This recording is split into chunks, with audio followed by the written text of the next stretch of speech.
Welcome everyone to this next battle report. This is a one-off game that I played today. I travelled over to Hamilton and played against Blame the Dice, or otherwise known as Phil or Filthy.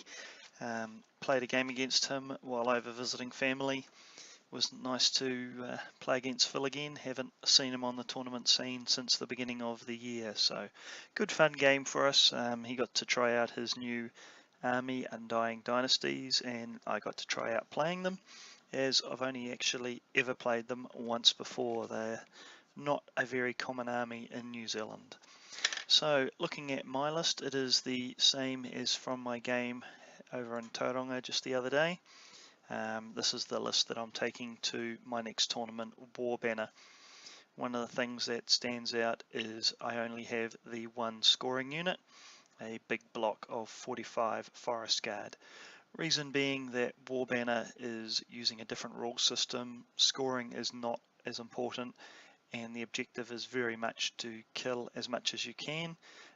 You're not playing for the points difference, you're just playing to kill as much as you can. So hence why the different list. Otherwise has the same basic layout or plan as my usual lists do, with the double tree fathers, double kestrels, the divination matriarchs, briar maidens, and a really nice choppy forest prince wild huntsman. So that is my list. Be interesting to see how it goes in a very unfamiliar matchup.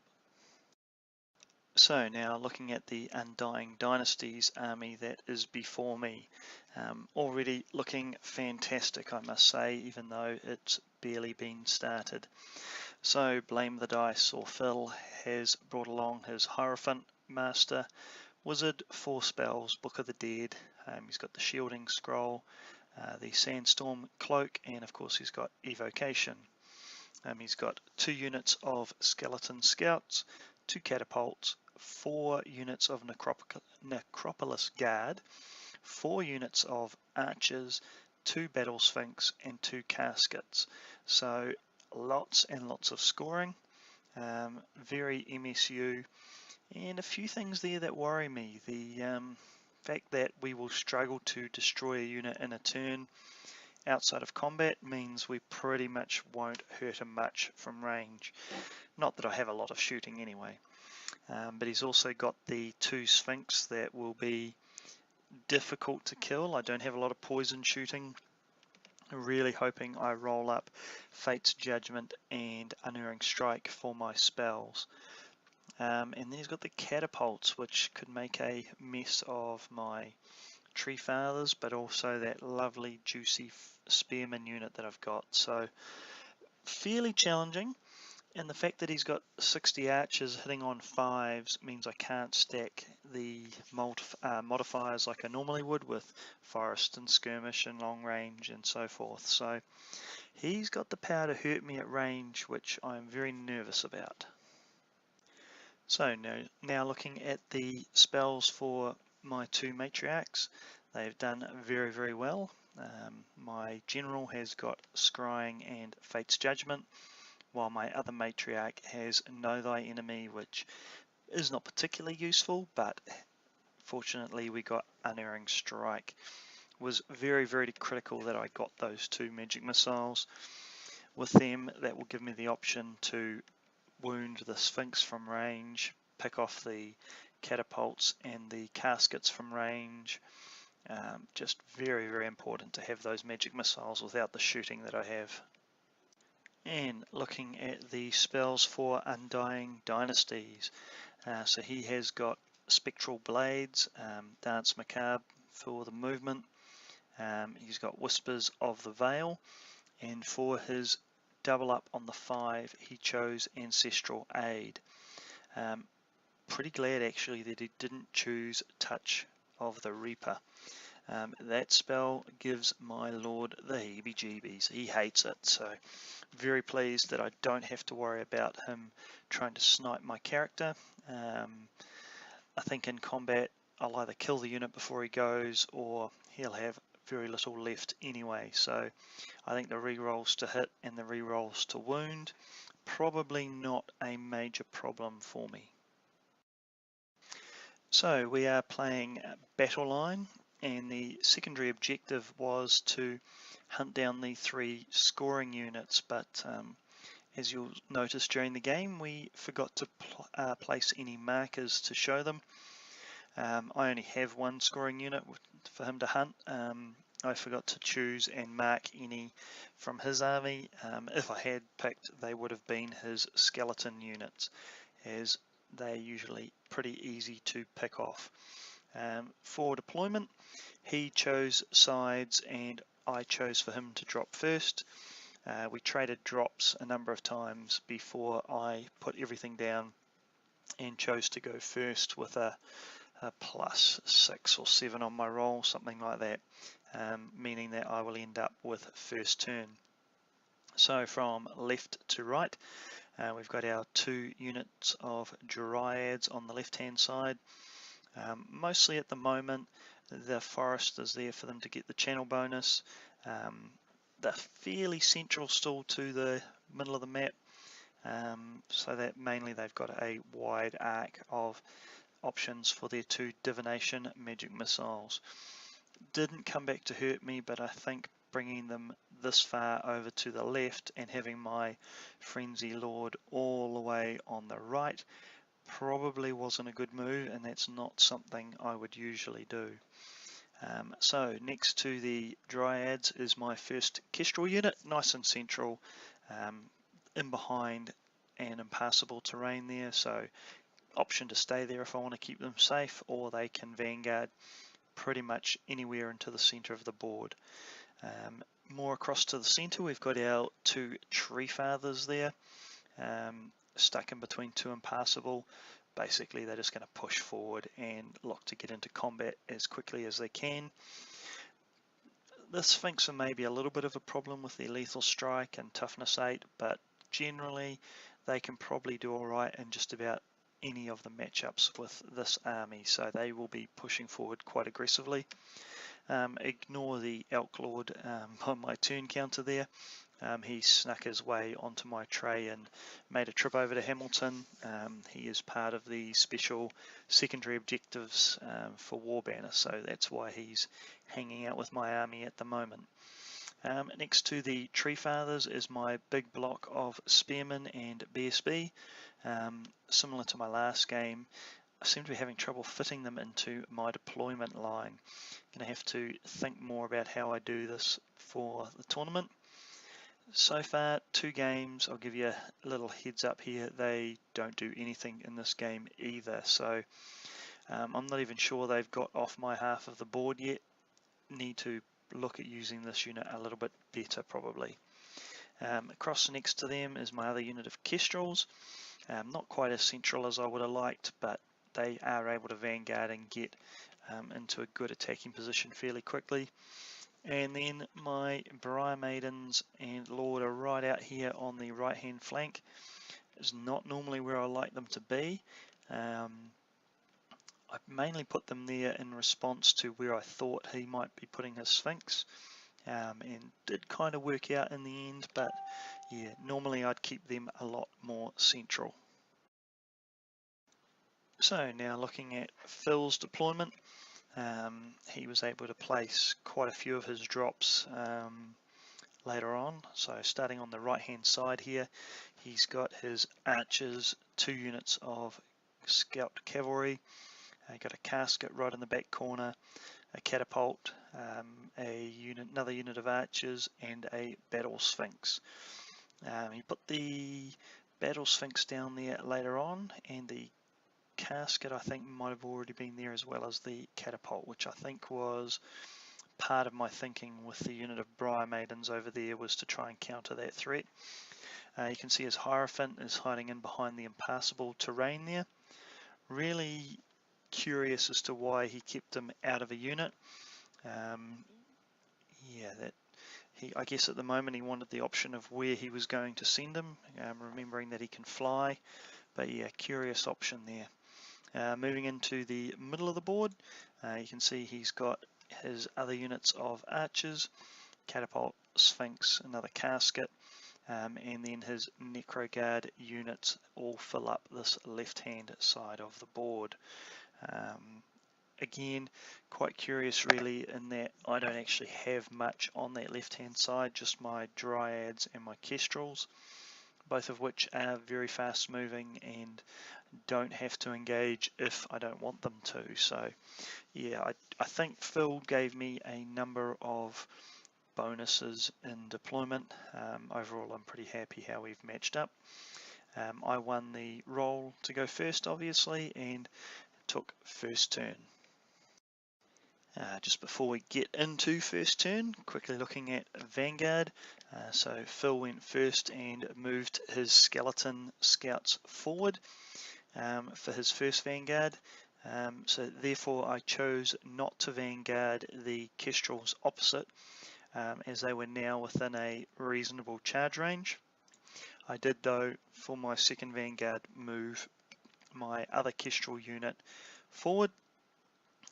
They moved, well, sort of forward and sideways a bit over by the field to create room for my matriarch bunker to move forward on my first turn. So moving on to Sylvan Elves turn 1. So on the left hand side we moved our Dryad matriarch unit and the other Dryad unit forward up as far as they could go, meaning that we were going to be able to use our magic missiles on the closest casket. The idea being those things are a pain.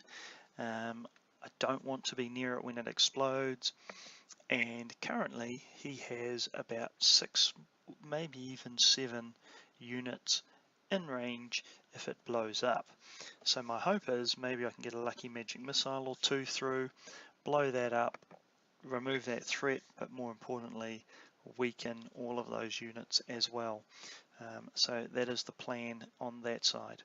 In the center, as I mentioned briefly earlier on, the 2 Tree Fathers push forward, planning to be quite aggressive with those in this game. Got them angled just to create a massive no-go zone there in front of me. On the right hand side I had declared charges with the Maidens and with the Kestrels, and both units failed to make their charge. The Spearmen just nudged up slightly. So on to magic. In our first magic phase we roll up an 8/6 magic phase, and our lucky unicorn also channels, so that's a good start for us on our magic phase. Phil also channels, so we end up with a 9/7 magic phase. First thing I do is I go ahead and cast Oaken Throne, and we managed to draw out a couple of dice, so I was pretty happy with that. And then we go ahead and start picking on that first casket. So firstly we go for Fate's Judgment, just the regular version on 3 dice, and he failed to stop it. So it went off, only inflicted 1 wound though, I believe, but then we follow that up with an unerring strike, and I was pretty disappointed when I only rolled 4 for the number of hits, but then as you can see I rolled up 4 wounds. He wasn't able to save any of them, and that was enough to take off the casket turn 1. I was wrapped with that, and then the world started ending. Fire was raining down on the undead. So moving along the line you can see that the first Necropolis Guard are safe, but moving along, the next one took 4 hits, the next one took 6 hits, the next one took 7 hits, the next one took 8 hits, then 4 hits on the Sphinx, 5 hits on the Archer unit, another 5 on the Catapult, and 7 on the Archer unit. So it was brutal, well, potentially brutal. So moving on to looking at how much damage we caused, we picked off only 1 Archer in the first unit, 2 Necropolis Guard. We picked off a couple more wounds on the next Archer unit, couple more archers in the next one, so nothing major, but you know what, any time when his own army is killing off 7 or 8 guys, may have even been 1 or 2 more, that's got to be a good start. So pretty happy with turn 1. So moving on to Undying Dynasties turn 1. So Phil starts pushing forward with his army, the Necropolis Guard on the left hand side start moving up towards my Dryads. In the middle they push forward there as well. On the far right hand side the Skeletons move up on top of the hill to start shooting at the Briar Maidens. The Archers position themselves a little bit for more shooting, and the Battle Sphinx moves forward.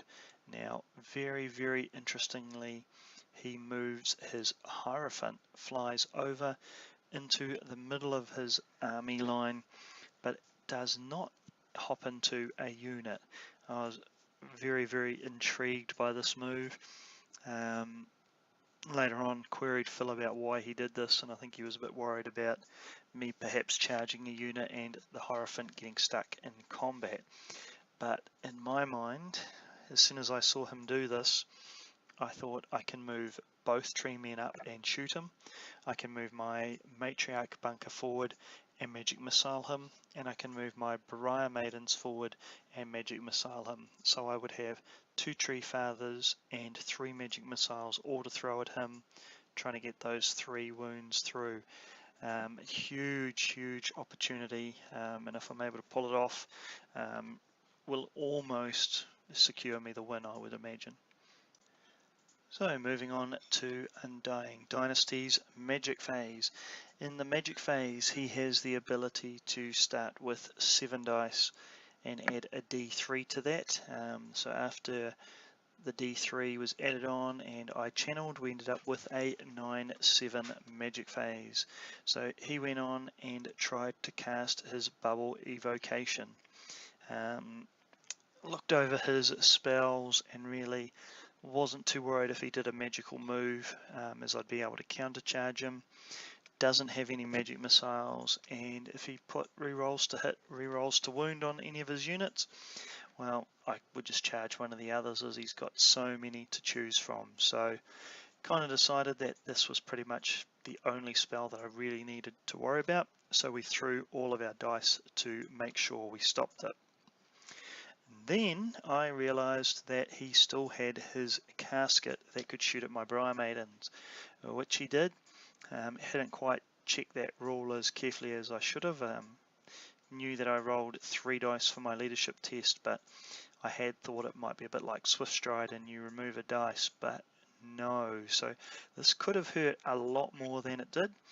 I think he did 2 wounds and I managed to ward save one of them, so probably a little bit lucky at that point. Certainly something that I'm going to have to be aware of in future turns. So moving on to shooting, and this is where things started to get a little bit tricky and interesting. I knew that he was going to hurt me because he's always hitting on a 5, but I also suddenly realized just how much shooting he has. So he managed to get a hit with the catapult. It was only a partial hit, so I only managed to kill off 1 Briar Maiden with that. The archer units though did a good number on the Kestrel on that side and did 4 wounds there as well. So he still managed to pick off a number of wounds on me, even though he's only hitting on 5. So certainly need to start dealing with his ranged threats sooner rather than later. So now we go on to Sylvan Elves turn 2. Figured I need to get into combat. The only way he can stop shooting me is if I kill him or I'm in combat. So we go all out with our charges, with the Lord charging out of the Briar Maiden unit into the closest Battle Sphinx. The Tree Fathers charge the Scouts, soaking up the stand and shoot, so that then the lone Kestrel can also charge the Scouts. In other moves, our Kestrels just shuffle back so that the Necropolis Guard can't charge them, and the Matriarch Bunker decides that it is going to move up in range to be able to magic missile the Hierophant. Little bit of a risky move in that if I don't kill him and he heals him up, that will cause me some problems, but also the Necropolis Guard there are in charge range as well, so a little bit of a risk involved in this, although I do think it's a fairly strong unit in combat against the Necropolis Guard anyway. Moving along, the other Tree Father marches up so that he can shoot the Hierophant, as at that point that I realized I had plans for the second Tree Father and I should have marched him up as well. And on the right hand side, with the Kestrel and the Tree Father both failing their charge, the Spearman unit can't move very far. The Lord does make the charge into the Battle Sphinx, and then again I realized that I hadn't looked carefully enough into the rules there, and see that his crew on top has lethal strike, so really hoping he doesn't have a lucky combat phase or I could have one dead Lord. The Briar Maidens on the right hand side stay just off the hill to give themselves some freedom from shooting there hopefully, and pick off a few wounds on those skeleton scouts. So in Magic we roll up another 8 dice Magic phase, this time to 5, and unfortunately we failed a channel rolling a 3. Where's that unicorn when you need him? So this time in Magic we again go for Oaken Throne first, and again it draws precious Dispel dice out against Phil. Yeah, I know he doesn't particularly like Oaken Throne going off, but I think in this situation he definitely should have let that one go through. Then after that we go with a Fate's Judgment on the Hierophant, and the Hierophant is dead. Wrapped with that, that is a really big blow for me. We've still got, actually it might have been the Fate's Judgment was dispelled and then we managed to get the Unerring Strike through. Either way, we finished off the Hierophant, and that is a really good start. Actually I see there's 2 wounds on the catapult, so perhaps the Fate's Judgment did kill him, and we also got a couple of wounds through on the catapult as well. So now with the Hierophant dead, the leadership tests start. Didn't hurt Phil as bad as it possibly could have, with all the Necropolis Guard units passing their leadership tests, but the low leadership on the archers soon made its presence felt, as he quickly lost a huge amount of archers out of those middle units. Looks like he lost 5 on the first unit, and then a couple more off the next unit, and a couple more off the unit after that. So pretty happy there. The Sphinx in combat with my Lord also took a wound. He lost a couple of archers from the first unit on the right. His catapult on that side took 5 wounds and died. The last arch unit also took 3 wounds as well, so very expensive turn for him. I guess that's what happens when the Hierophant dies. So moving on to shooting. The Tree Father, who had moved up to shoot at the Hierophant, is now able to shoot at the catapult instead. Manages to inflict the last 2 wounds on the catapult and kills that off. On the right hand side, the 5 Briar Maidens throw their poison javelins into the skeleton scout cavalry, and we inflict 2 wounds there as well. So our small amount of shooting continues to be useful. So now moving on to combat, and in combat my Lord manages to do 1 wound on the Sphinx. In return he gets 1 lethal strike off on my Lord, but I make all the rest of my saves, so I win combat by 1, which means now that Sphinx is on just 1 wound remaining. So really hoping that I kill it off next turn, or the dust to dust kills it off for me, because I really don't want to give him another opportunity with those lethal strikes to kill my Lord. So that brings us into turn 2 for Undying Dynasties, and Unfortunately for Phil, that means more dust to dust tests. So starting on the left hand side, again his Necropolis Guard, having trouble with those words today, pass their saves on the first 2 units, just loses 1 guy out of the 3rd unit. Either does though lose another 3 archers out of his first archer unit.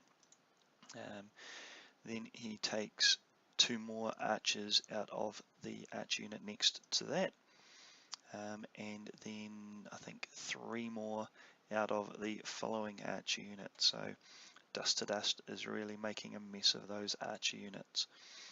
Further across to the right hand side, he loses 3 skeleton scout cavalry to dust to dust. He loses another 4 archers out of the unit on the right hand side, a couple more archers out of the last unit as well. So another painful round of dust to dust for Phil. So moving on to Undying Dynasties turn 2. So he goes for a charge with his Necropolis Guard on to my Dryad unit. He also goes for a charge with the other Necropolis unit on my Matriarch bunker, as well as the Archer unit there that is blocking his Sphinx.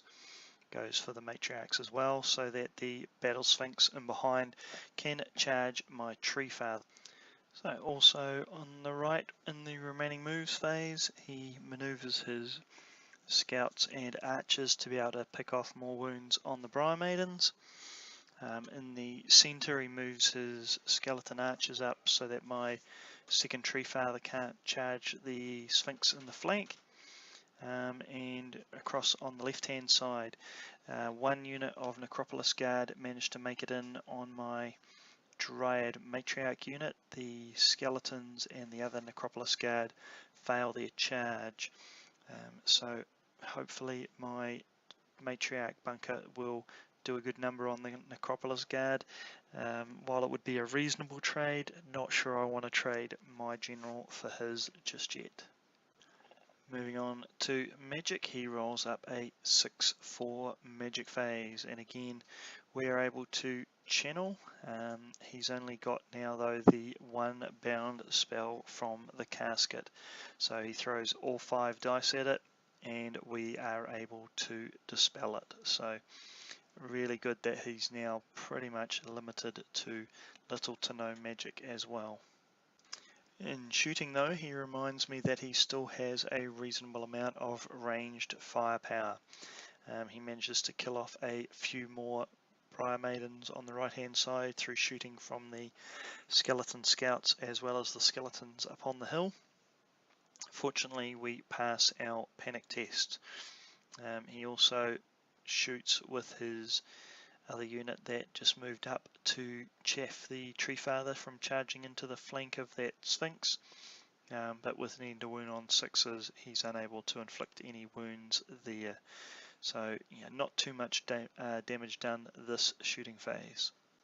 So in combat, my lone Kestrel that was charged by the 2 skeleton scouts manages to kill both of them before they get to go, and turns around to face the other skeleton scouts for a rear charge.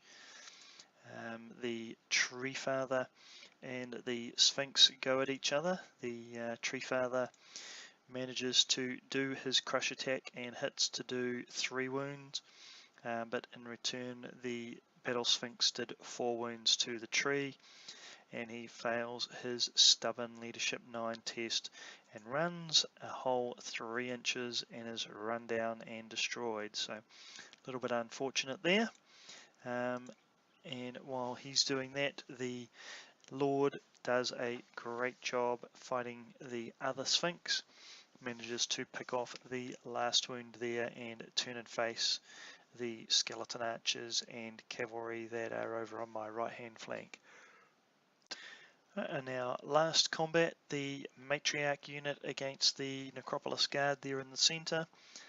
The 2 Matriarchs do a really good job and whittle them down early, managing to hit with all of their attacks and inflict, I think it was 4 wounds maybe.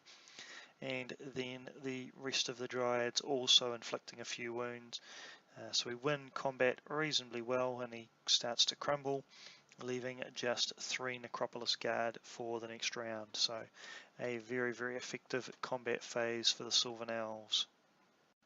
So moving on to Sylvan Elves turn 3. At this point things are seeming pretty much in hand. So on the left hand flank we just move ourselves backwards now with the Kestrels and the Dryad unit. No point giving those Necropolis Guard any easy charges. In the centre of the board, the Treefather Ancient charges past the Sphinx and into the Archer unit. Pondered not going in here and just seeing if they would continue to die from dust to dust, but there was an opportunity to get him out of line of sight and finish that unit off, so I figured it was worth taking that. On the right hand side, the Spearman unit turn around and start getting ready to take on that Sphinx in the middle of the board, while the lone Kestrel charged into the rear of the Skeleton Cavalry unit, and the Lord rejoined the Briar Maiden unit just within 12 inches to be able to shoot the archers that are up there on the hill. So moving in to magic, and this magic phase we are able to roll fairly well. We get a Master of Earth off on the casket in the corner. Using the impassable terrain there, he's just within the 18 inches. That heals a wound on the Lord as well as doing a wound on the casket. And we also get scrying off on the Matriarch unit, just using that in case after killing the Necropolis Guard they are countercharged by any of the other units. Figure that with scrying there and the fact that we already demolished one unit, he's not likely to be very keen to come in with another one. In shooting, all we have is the couple of javelins and the shot from the Lord. I think we only kill off one skeleton there on the hill, and that is the end of our shooting phase. A little bit strange playing a Sylvan Elf army that has only a handful of shots. In combat, the lone Kestrel that charged the rear of the scouts manages to kill off 2 of them, and then the last one fails to wound and it crumbles. We then choose to overrun to try and get further in behind the hill, hopefully to protect that bird from a little bit of shooting if possible. The Treefather also kills the arch unit that he charged into, and he just turns around to face the other arch unit and the Battle Sphinx, ready to fight where he is needed next.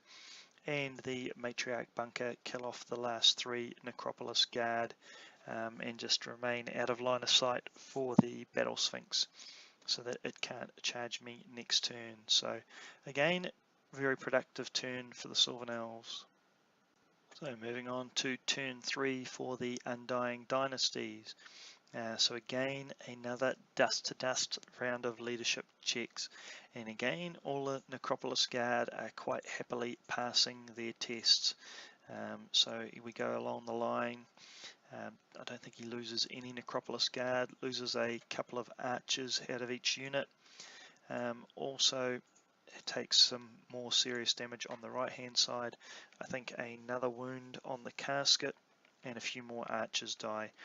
So not terribly bad this round for him, but at this point every wound is hurting because he has no way to recover them again. So in movement, he moves his units forward on the left hand side, decided not to charge the Matriarch unit after what happened to the first unit of Necropolis Guard that they fought. In the centre of the board, the Battle Sphinx just runs around behind the Dryad unit. I think he's still got his breath weapon. And on the right hand side, the last few archers position themselves to be able to pick off the Briar Maidens and Kestrel unit. So in shooting, he manages to pick off another wound on the Kestrel. I think he might have killed one Dryad as well with the breath weapon. So again, a pretty good phase for the Sylvan Elves. In Magic, I again threw all my dice to stop his curse from the casket. So otherwise a fairly uneventful turn. So moving on to Sylvan Elves turn 4. So at this point we really have the game in hand. Dust to Dust is probably going to take care of pretty much all the units other than those Necropolis Guard. We got enough points in the bag that we should be able to comfortably win this game from this point. So on the left hand side we just bring the Kestrels and the Dryad skirmishing unit right back into a nice safe space at the back of the board there. The other Dryad skirmishing unit pass their march test and maneuver so that they are just in position to magic missile the Sphinx there, while the Tree Father moves over to shoot the Skeleton Archer unit that has still got a fair few bodies in it. The Lone Kestrel maneuvers backwards to try and start getting into a safe place. Same with the Briar Maidens, and the Spearman unit at this point really has gone nowhere all game. It's just sort of spun around in circles and tweaked its positioning a little bit. And they've decided that actually we're just going to sit here for the rest of the game and look pretty. In the magic phase, we get another good phase, rolling up an 8-5 magic phase, and we also channel to make it 9-5.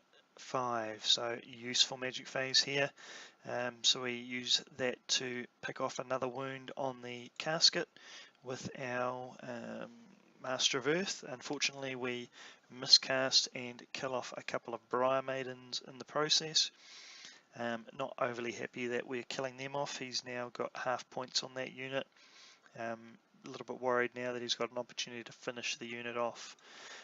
We also go for Unerring Strike. He's unable to dispel it, and all those dice you can see there, that is from my rolling to wound.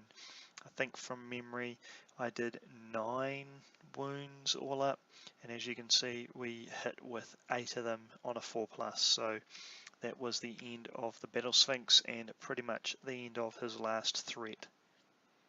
In shooting, we're able to do a couple of wounds to the last skeleton unit. I think was one through the Tree Father and then one from the Lord, who's got a bow and black arrows as well. So slowly chipping that unit away.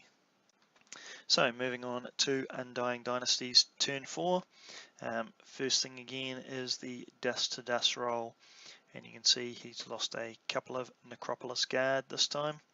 They couldn't keep making their Leadership 8 test. On the right hand side, the archers lose 3 more, and the archer unit on the hill is completely destroyed. So Dust to Dust doing probably more shooting damage to the army than I am. Very, very helpful getting that Hierophant early on. So moving on to movement, and the Necropolis Guard all just maneuver forward. Not really able to move fast enough now to catch anything unless I make a mistake. In shooting, the 3 remaining skeleton archers shoot at the Briar Maidens, hoping they can pick one of them off. They fail though to inflict any wounds there, and again in magic he is unable to get any spells off, as I throw all my dice again to dispel his bound spell. So in Sylvan Elf turn 5, we just continue that trend of, well, we might as well just move away from the Necropolis Guard. So both Kestrel units move right to the back edge of the table along with the Spear Dryad unit, while the Spearmen continue just to look pretty, and the Tree Man and Lord maneuver to be able to shoot the archers, and the Dryad Matriarch unit maneuvers to be in range to magic missile the casket. So in the magic phase we roll up a 3-2 magic phase, which, while not ideal, gives you a really good chance to just get one spell off, and that one spell we go for is Master of Earth, using the impassable terrain, and we do, I think it was 6 hits, and you can see I rolled up 4 wounds, and that was the end of the casket. We also managed in shooting to take off the rest of the skeleton unit as well. So at that point, Phil was happy to shake hands and call it a game. So that brings us to the end of our friendly game over in Hamilton. Really enjoyed stopping by Phil's place and checking out his new gaming table and his new army that he's working well on. Managed to pick his brains and get a few good ideas for painting and display boards and things like that. Very cool to arrive and see him making his own bases and movement trays and things. Very, very clever guy, so quite enjoyed picking his brains, enjoyed the game. Was good to learn a bit more about Undying Dynasties. Look forward to giving Phil another game. I'm sure he won't be nearly so generous with his Hierophant in the next game that we play. So hope you've enjoyed watching. Again, as always, happy to have you leave your feedback down below in the comment section. I try and answer each question or comment that is put in there. Also, if you like, go ahead and like it, and subscribe if you'd like to subscribe. Next game will be out tomorrow. It is game 4 of GuardCon. It's my game against the Empire, which is another good game that I look forward to sharing with you. So once again, thanks for watching, and we'll see you on the next one.